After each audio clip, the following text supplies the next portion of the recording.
because the charging documents suggest that she somehow assaulted two of the ICE agents there. I did not see that in that tape.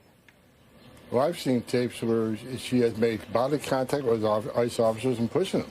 I mean, there's a lot of tapes out there. I mean, there's numerous tapes. In a scuffle, is it normal that people would make body contact, though, Mr. Homan? Bottom line is, you say she has a right to do her oversight, but there's a right way to do it.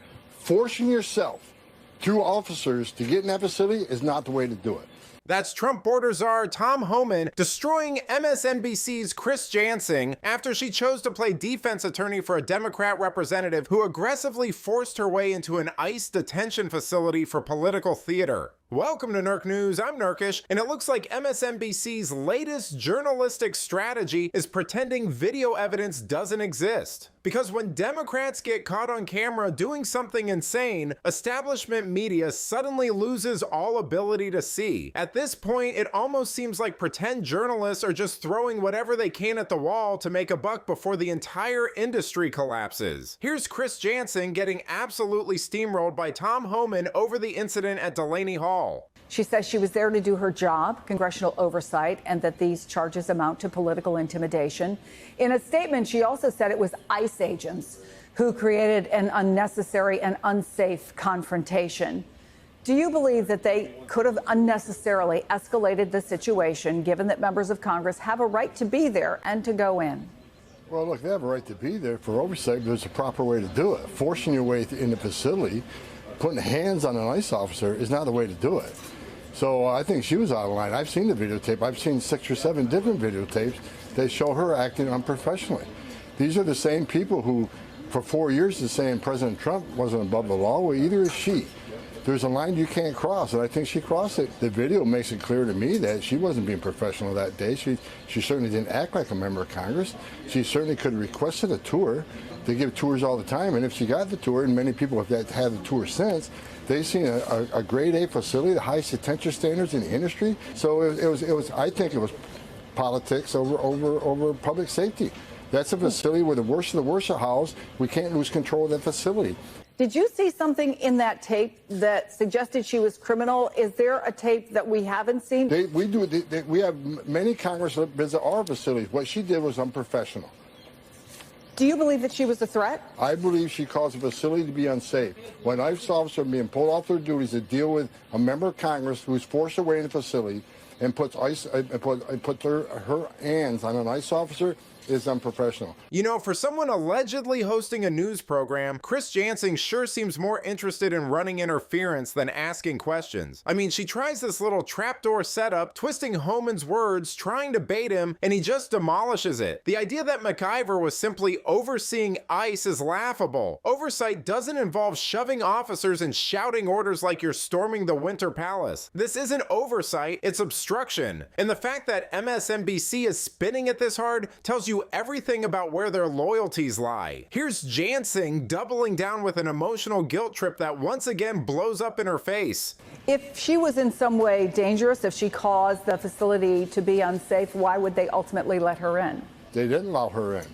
If in that moment she forced her way in, then they dealt with it from then on. Look, the ICE, and this is the same week where we're here in D.C. honoring the men and women of law enforcement who made the ultimate sacrifice. I went to Border Patrol Memorial. I went to the ICE Memorial. I just want to clarify something you said. She did go in, Mr. Homan. She did go in. The men and women law enforcement. The same week we honored the men and women law enforcement, she's up there putting her hands on them. So she's being held accountable, which she should be held.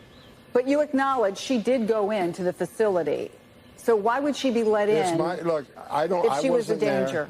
Look, I wasn't there. I'm just telling you what I've learned through my sources and from the videotapes I saw, that she forced her way in the facility. There's a difference between oversight responsibility, working, arranging with ICE to go do a safe and secure tour of a facility where criminals are locked up, criminals are walking the hallways, and forcing your way in the facility. It should have been done more professionally, and I'll let the courts decide if she's in violation of law. But the videos I saw, she could have been a hell of a lot more professional on that day.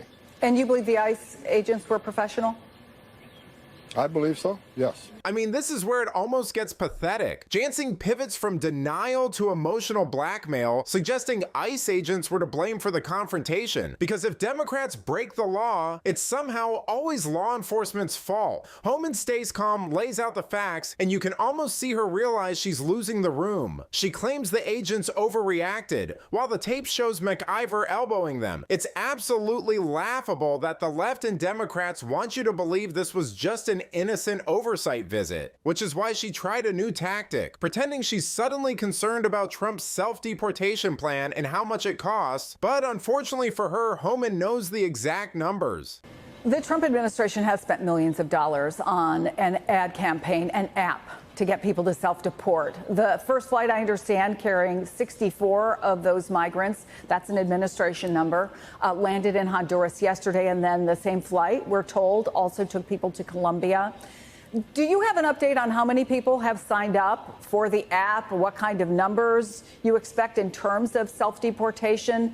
I guess bottom line, what can taxpayers expect for the millions of dollars spent on this? Well, I think it was around, last I looked, I believe the number is around 7,500. We expect that number to vastly increase the more we get information out, but it's a cost savings for American taxpayers. I mean, a removal proceedings around 17,000. These people are leaving for, with $1,000. It's going to save detention costs. It's going to save transportation costs. It's going to save judicial costs, through the whole immigration court proceeding. So I hope people take advantage of them. There are millions of people standing in line right now, taking their tests, doing their background investigations, paying the fees to be a part of the greatest nation on earth, and they're sitting in the back seat while we're dealing with over 10 million illegal aliens coming across the border in the last administration. So we're asking people to do the right thing. You're in the country lawfully.